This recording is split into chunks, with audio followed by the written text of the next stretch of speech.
আজকের এই প্রেস ব্রিফিংয়ে এখন আমাদের সামনে ইসলামী আন্দোলন বাংলাদেশের সার্বিক বিষয়ে প্রেস ব্রিফিং করছেন ইসলামী আন্দোলন বাংলাদেশের সম্মানিত যুগ্ম মহাসচিব এবং দলের মুখপাত্র জননেতা মাওলানা গাজী আতাউর রহমান।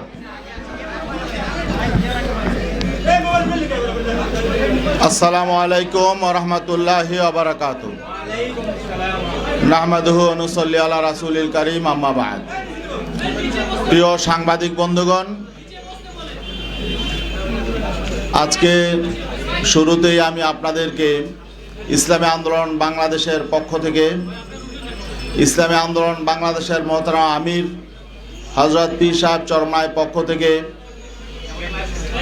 আপনারা কষ্ট করে এত ব্যস্ততার মধ্যেও আমাদের ডাকে সাড়া দিয়েছেন, এই জন্য আপনাদেরকে ধন্যবাদ জানাই, কৃতজ্ঞতা জানাই। সাংবাদিক বন্ধুগণ, আপনাদের আগ্রহের কেন্দ্রবিন্দু এখন আসন্ন ত্রয়োদশ জাতীয় সংসদ নির্বাচনে ইসলামী আন্দোলন বাংলাদেশের সর্বশেষ অবস্থান কি, এই বিষয়টার উপর আপনাদের আগ্রহের কেন্দ্রবিন্দু। এটা আমরা বুঝতে পারছি, উপলব্ধি করছি, আমরাও আমাদের অবস্থান ক্লিয়ার করব। সাংবাদিক বন্ধুগণ, আপনারা জানেন ইসলামী আন্দোলন বাংলাদেশ প্রতিষ্ঠা হয়েছে 1987 সালে। ইসলামী আন্দোলন বাংলাদেশের বিঘোষিত লক্ষ্য উদ্দেশ্য হলো আমরা এই দেশটাকে একটি কল্যাণ রাষ্ট্রে পরিণত করতে চাই ইসলামের সুমহান আদর্শের আলোকে। ইসলামের সুমহান আদর্শের আলোকে ইসলামের নীতি আদর্শ প্রতিষ্ঠার মধ্য দিয়ে আমরা বাংলাদেশটাকে একটি কল্যাণ রাষ্ট্র পরিণত করতে চাই, বাংলাদেশের গণমানুষের অধিকার প্রতিষ্ঠা করতে চাই, এবং আমরা এটা বিশ্বাস করি ইসলামের নীতি আদর্শের ভিত্তিতেই সকল মানুষের অধিকার প্রতিষ্ঠা সম্ভব। এবং শুধু মুসলমান নয়, অমুসলিম জাতি ধর্ম বর্ণ নির্বিশেষে সকলের অধিকার নিশ্চিত করার জন্যে ইসলামই একমাত্র উপযুক্ত আদর্শ। এবং ইসলাম এ যুগেও বাস্তবায়িত হলে সকলের অধিকার সুনিশ্চিত হবে, ইনসাফ প্রতিষ্ঠা হবে, সুবিচার প্রতিষ্ঠা হবে, ন্যায় প্রতিষ্ঠা হবে। এই বিশ্বাস থেকেই গোটা বাংলাদেশে ইসলামী আন্দোলন বাংলাদেশের নেতাকর্মীরা কাজ করে যাচ্ছে। শুধু তাই নয়, ইসলামী আন্দোলন বাংলাদেশ এই দেশ গড়ার এই রাজনীতি, কল্যাণ প্রতিষ্ঠার এই রাজনীতি, ইসলাম প্রতিষ্ঠার এই রাজনীতিটাকে পবিত্র এবাদত মনে করে। এবাদত মনে করেই আমরা এই বাংলাদেশে গণমানুষের সামনে এই দাওয়াত পৌঁছে দিচ্ছি। যেহেতু আমরা এটাকে একটা পবিত্র এবাদত মনে করি, এই জন্যেই আমাদের গোটা বাংলাদেশে লাখো নেতাকর্মী, তাদের মধ্যে কোনো হতাশা নেই। আমরা যেমন নামাজ পড়ি, আমরা যেমন রোজা রাখি, আমরা যেমন জাকাত দেই, নিয়মিত দিয়ে যাই, এতে করে যেমন আমাদের কোনো হতাশা নেই, তেমনিভাবে আমাদের এই রাজনীতি এটা করেও আমরা পরিতৃপ্ত, এতে করে আমাদের কোনো হতাশা নেই। বর্তমান বাস্তবতায় আপনারা জানেন গত বছর 5 আগস্ট একটি অভ্যুত্থান হয়েছে। অভ্যুত্থানের মধ্য দিয়ে একটি ফেসিবাদী স্বৈর সরকারের পতন হয়েছে। মানুষের মধ্যে একটা প্রত্যাশা জেগে উঠেছে যে আগামীতে একটি নতুন বাংলাদেশ বিনির্মাণ হবে। ইসলামী আন্দোলন বাংলাদেশ মনে করেছিল এখন ইসলামপন্থী শক্তির সামনে একটা বড় সুযোগ তৈরি হয়েছে। ইসলামের আদর্শের আলোকে রাষ্ট্র পুনর্গঠনের, মানুষের অধিকার প্রতিষ্ঠার একটা মহান সুযোগ তৈরি হয়েছে। এই সুযোগটা যাতে কাজে লাগানো যায় এবং দেশটাকে যাতে একটি কল্যাণ রাষ্ট্রে প্রতিষ্ঠা করা যায়, ইনসাফ কায়েম করা যায় এবং বৈষম্যহীন শোষণমুক্ত সমাজ প্রতিষ্ঠা করা যায়, এই লক্ষ্য বাস্তবায়নের জন্য ইসলামী আন্দোলন বাংলাদেশের মোহতারাম আমির পীর সাহেব চরমনাই ইসলামপন্থী শক্তির জন্য আগামী জাতীয় নির্বাচনে ইসলামপন্থীদের একটি ভোটের একটি বাক্স হবে, ওয়ান বক্স পলিসি ঘোষণা করেছিলেন।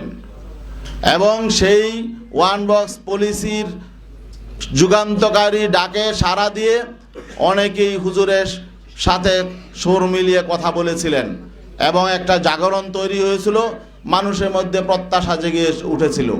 সেটার মূলে ছিল ইসলামী শক্তির ওয়ান বক্স, ইসলাম প্রতিষ্ঠার জন্য, ইসলামের আদর্শের আলোকে বাংলাদেশটাকে পুনর্গঠন করার জন্যে। কিন্তু দুর্ভাগ্যজনক বাস্তবতা হলো, আমরা দেখলাম এক পর্যায়ে এসে সেই ইসলামপন্থী শক্তির ওয়ান বক্স থেকে কেউ কেউ এটাকে রাজনৈতিক স্বার্থ হাসিলের জন্যে, ক্ষমতায় যাওয়ার একমাত্র লক্ষ্য বাস্তবায়নের জন্যে এটাকে এই ধারা থেকে ভিন্ন দিকে নিয়ে যাওয়ার চেষ্টা চালাচ্ছে।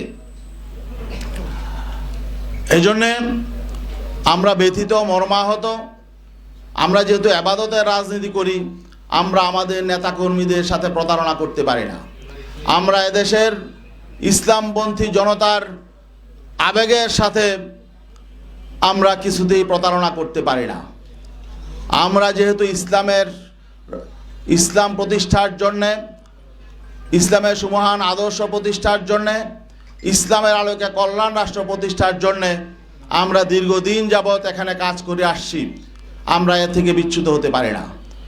এই জন্যে আপনারা লক্ষ্য করেছেন যে গতকালকে 11 দলীয় জোটের ব্যানারে যেখানে আমরাও ছিলাম, সেখানে একটি সাংবাদিক সম্মেলন হয়েছে, সেখানে আসন বন্টন হয়েছে।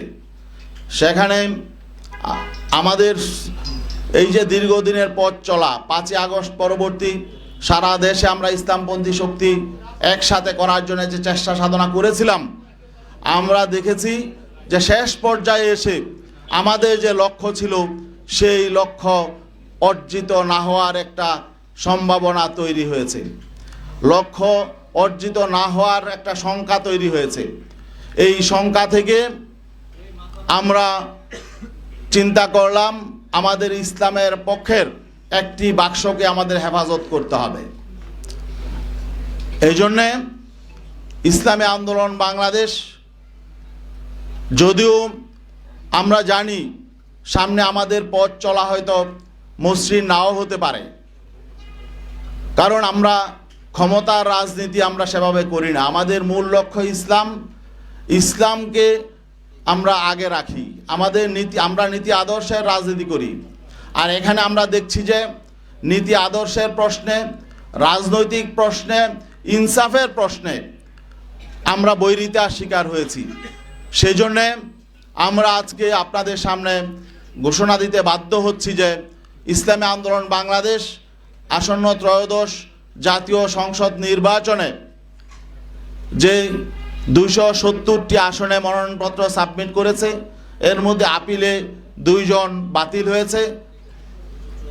বাকি 268 জন সংসদ সদস্য প্রার্থী এখনো পর্যন্ত মাঠে কাজ করছেন। আমরা তাদেরকে নির্দেশনা দিয়ে দিয়েছি, তারা নির্বাচনের প্রতিদ্বন্দ্বিতা করবেন, একজনও তারা মনোনয়নপত্র প্রত্যাহার করবেন না।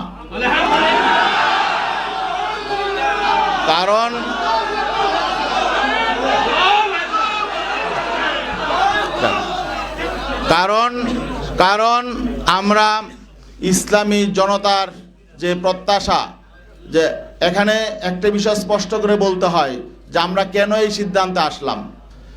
জানেন যে এখানে বাংলাদেশ জামাতে ইসলামী একটি বড় শক্তি ছিল, অস্বীকার করার সুযোগ নেই। তাদের শক্তি সামর্থ্য অনেক বেশি, ঠিক আছে, কিন্তু আমরা আদর্শিকভাবে, নৈতিকভাবে আমরা কারো চেয়ে দুর্বল নই। আজকে আমাদের দুঃখজনক বাস্তবতা হলো, আমরা অবাক বিস্ময়ের সঙ্গে দেখলাম জামাতে ইসলামী সম্মানিত আমির জনাব ডাক্তার শফিকুর রহমান, তিনি স্পষ্ট করে বলেছেন যে তারা ক্ষমতায় গেলে প্রচলিত আইন অনুযায়ী রাষ্ট্র পরিচালনা করবেন। এবং তিনি যে খ্রিস্টান সম্প্রদায়ের প্রতিনিধির সঙ্গে কথা বলছিলেন, সেই খ্রিস্টান সম্প্রদায়ের একজন সম্মানিত নারী, তিনি স্পষ্ট করে বলেছেন যে আমরা আশ্বস্ত হয়েছি যে জামাতের আমির শরিয়া আইন প্রতিষ্ঠা করবেন না, এই ওয়াদা তিনি করেছেন, এই জন্য আমরা আশ্বস্ত হয়েছি। তো এখন বাকি এই বিষয়টা যখন আমরা জানতে পারলাম, তখন আমরা স্পষ্ট হয়ে গেলাম যে আমরা যেই লক্ষ্য নিয়ে চলছি সেই লক্ষ্য অর্জিত হবে না। কারণ আজকে যখন রাষ্ট্র ক্ষমতা যাওয়ার মতো একটা পরিবেশ পরিস্থিতি তৈরি হয়েছে, এখন যারা প্রধান শক্তি তারাই যদি ইসলামের সুমহানী আদর্শ থেকে ভিন্ন দিকে চলে যায়, তারা যদি ইসলামী আইনের প্রতি তাদের আস্থা না থাকে, তাহলে আমরা যে কর্মী সমর্থক নিয়ে সারা দেশে ইসলামের পক্ষে কাজ করে যাচ্ছি, এই স্বপ্নই থেকে যাবে। এবং আজকে আমরা অবাক বিস্ময়ের সাথে লক্ষ্য করছি, জামাতে ইসলামী বাংলাদেশের সারা দেশে লক্ষ লক্ষ কর্মী সমর্থক আছেন।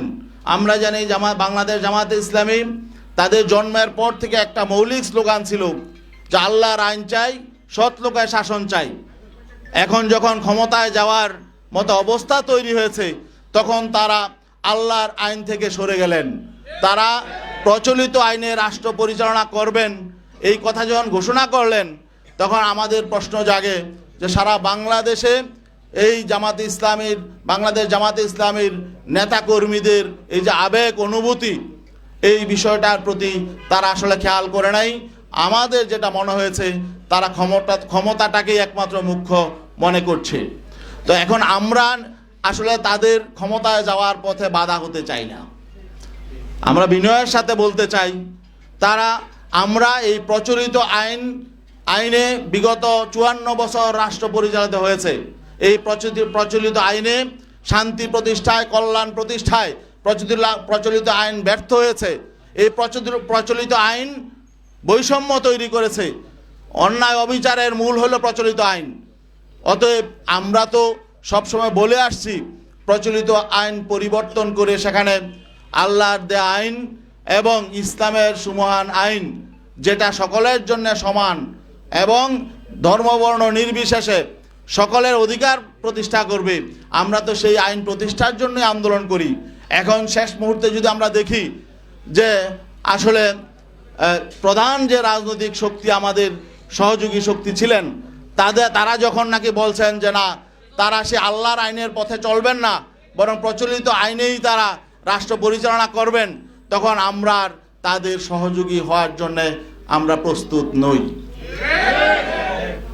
এই জন্যে আমরা মনে করছি এটা আমাদের এই ইসলামপন্থী শক্তির সামনে আমাদের তুলে ধরা দরকার। এই জন্যে আমরা তাদের আবেগের প্রতি শ্রদ্ধা জানাই। অনেকেরই অনেক রকম আবেগ তৈরি হয়েছিল, এই ঐক্যকে নিয়ে আমরা তাদের প্রতি সম্মান শ্রদ্ধা জানাই। আর বিশেষ করে এখনো পর্যন্ত যারা জোটবদ্ধ আছেন, সেখানে আরও ইসলামী সংগঠন আছেন, তাদের প্রতি আমরা শ্রদ্ধা জানাই। তাদের প্রতি আমাদের কোনো বিরূপ ধারণা নেই। তবে আমি তাদেরকে বিনয়ের সাথে অনুরোধ করব, তারা যাতে এই যে জামাতে ইসলামীর প্রধান যে বক্তব্যটা দিয়েছেন, এইটার ব্যাপারে যদি তাদের নীতি আদর্শের সাথে সাংঘর্ষিক তারা মনে করেন, তারা যাতে একটু ক্লিয়ার হয়ে নেন।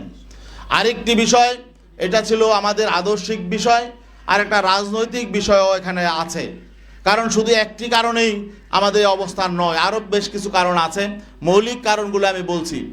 রাজনৈতিক বিষয় হলো, যখন আমরা একই পথে হাঁটব, আমরা যখন সমঝোতার ভিত্তিতে নির্বাচন করব, আমরা যখন আগামীতে পার্লামেন্টে যাব, তখন আমাদের ভোট নিয়ে যারা পার্লামেন্টে যাবেন, আমরা যাদের ভোট নিয়ে পার্লামেন্টে যাব, তাদের পারস্পরিক সমঝোতা, সমন্বয়, সম্মানবোধ থাকতে হবে। জামাতে ইসলামী সম্মানিত আমির ডাক্তার শফিকুর রহমান, তিনি বিএনপি প্রধান জনাব তারেক রহমানের সাথে সাক্ষাৎ শেষে তিনি স্পষ্ট করে বলেছেন যে তারা জাতীয় সরকার, নির্বাচন পরবর্তী জাতীয় সরকার, বিএনপির সঙ্গে জাতীয় সরকার গঠন করবেন এবং বেগম খালেদা জিয়া যে ঐক্যের পাঠাতন তৈরি করে গেছেন, সেই ঐক্যের পাঠাতনে দাঁড়িয়ে আগামী দিনে রাষ্ট্র পরিচালনা করবেন। এখন আমাদের প্রশ্ন হলো, এই যে তিনি একটি অ্যালায়েন্সে আছেন, একটি সমঝোতায় আছেন, এটা একটি মৌলিক প্রশ্ন, আগামীতে জাতীয় সরকার হবে নাকি কোন সরকার হবে, এটা একটা মৌলিক প্রশ্ন।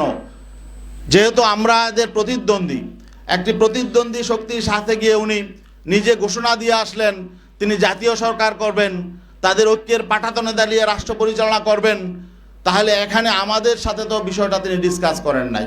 অন্যান্য শরিকদের সাথে তিনি এককভাবে ঘোষণাটা দিয়ে আসলেন। এখন আমাদের শঙ্কা হলো যে এখানে নির্বাচনের আগে যেহেতু একটা সমঝোতা সমন্বয় প্রতিদ্বন্দ্বী দলের সাথে হয়ে যাচ্ছে, তাহলে নির্বাচনটা আসলে পাতানো নির্বাচন হবে কি না, এটা কি ইলেকশন হবে নাকি সিলেকশন হবে, এই শঙ্কাটাও আমাদের সামনে চলে এসেছে। তো এই শঙ্কা নিয়ে আমরা তো আসলে মানে সহযোগী হতে চাই না কারো। আমরা চাই একটি প্রতিদ্বন্দ্বিতাপূর্ণ নির্বাচন। বাংলাদেশে স্বাধীনতা পরবর্তী যে নির্বাচনী যে কলঙ্ক হয়েছে সেই কলঙ্ক থেকে আমরা বেরিয়ে আসতে চাই। আর আমরা এমন সমঝোতার নির্বাচন, নিজেদের মধ্যে ভাগাভাগির নির্বাচন এবং সিলেকশনের নির্বাচন এটা আমরা চাই নাই, মানুষ এটা চায় না, কিন্তু আমরা সেই আশঙ্কা করছি। সেই আশঙ্কা থেকেও আমরা শঙ্কিত যে আগামী দিনে আসলে সুষ্ঠু নিরপেক্ষ গ্রহণযোগ্য নির্বাচন হবে কিনা, নাকি আমাদের সাথে ঐক্য করে তলে তলে আবার ভিন্ন রকম কিছু হবে, এই আশঙ্কাটাও আমাদের মধ্যে দেখা দিয়েছিল। তো এই জন্যে আসলে আমরা মনে করছি এগুলো জনগণের সামনে প্রকাশ করা দরকার। জনগণও বুঝতে পারছে, উপলব্ধি করছে। আমাদের কাছে বিভিন্ন দিক থেকে বিভিন্ন সংবাদ আসছে, বিভিন্ন রাষ্ট্রের সাথে বিভিন্ন পরিকল্পনা করা হচ্ছে, কি হচ্ছে এটাও আমরা জানি না। এখন বিশ্বস্ত এখানে সমঝোতা সমন্বয় হতে হলে, ঐক্য হতে হলে পারস্পরিক শ্রদ্ধা, বিশ্বাস, আস্থা লাগে। আমরা আস্থা, বিশ্বাস, শ্রদ্ধার জায়গা যখন ভেঙে যায় তখন তো আসলে সেখানে ঐক্য টিকে না। এই জন্যে আমি ইসলামী আন্দোলন বাংলাদেশের মোহতারাম আমিরের পক্ষ থেকে আদিষ্ট হয়ে আজকে আপনাদের সামনে এই কথাগুলো বললাম। আপনাদের যদি আরও কোনো ব্যাপারে কোনো প্রশ্ন থাকে। ও আরেকটা বিষয়, আমাদের যেহেতু 268 আসনে ক্যান্ডিডেট আছে আর 32টা আসন এখনো ফাঁকা আছে, এই 32 আসনেও আমরা সমর্থন দিব। সেখানে কাদেরকে আমরা সমর্থন দিব সেটা আমরা মনোনয়নপত্র প্রত্যাহারের পরে আমরা ডিসাইড করব। আমাদের নীতি আদর্শ এবং লক্ষ্যের সাথে যাদের মিল হবে, তাদের সাথে সৎযোগ্য ক্যান্ডিডেট, তাদেরকে আমরা ইনশাল্লাহ সমর্থন দিব। এবং আমরা আশাবাদী গোটা বাংলাদেশের 300 আসনেই আমাদের পক্ষের ক্যান্ডিডেট থাকবে ইনশাল্লাহ, যাতে ওয়ান বক্স, যাতে পিসাব চরমনাই ইসলামের পক্ষে ওয়ান বক্স, সেটা যাতে সঠিক বাস্তবায়ন আগামী নির্বাচনে থাকে, এই জন্য আমরা ইনশাল্লাহ এই ব্যবস্থা আমরা করব। সবাইকে ধন্যবাদ। একজন করে প্রশ্ন করুন। জি, আপনি দাঁড়ান।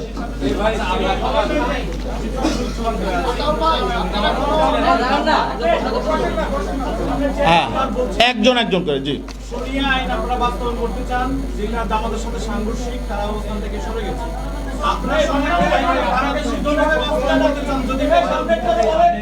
শোনেন, আমাদের কথা হলো আমরা চেষ্টা চালাবো, চেষ্টা করা আমাদের দায়িত্ব। আমরা যদি চেষ্টা না করি, আগে যদি নিয়তই গলত থাকে, আর এখানে তো আমরা ইসলামী আন্দোলন করেছি ইসলাম প্রতিষ্ঠার জন্যে। এখন ইসলাম যদি আমাদের কাছেই মনে হয় যে এটা অচল, তাহলে সেটা নিয়ে আমরা কেন আগাবো? তাহলে তো সেকুলার রাজনীতি করাই ভালো।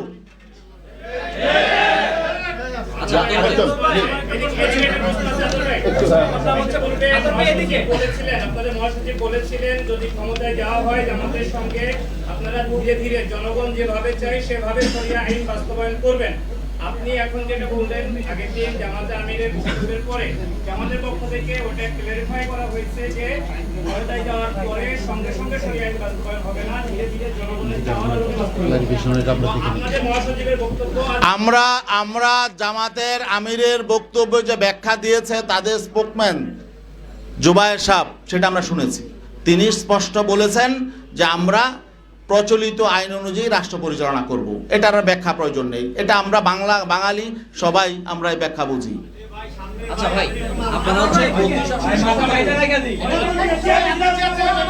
একজন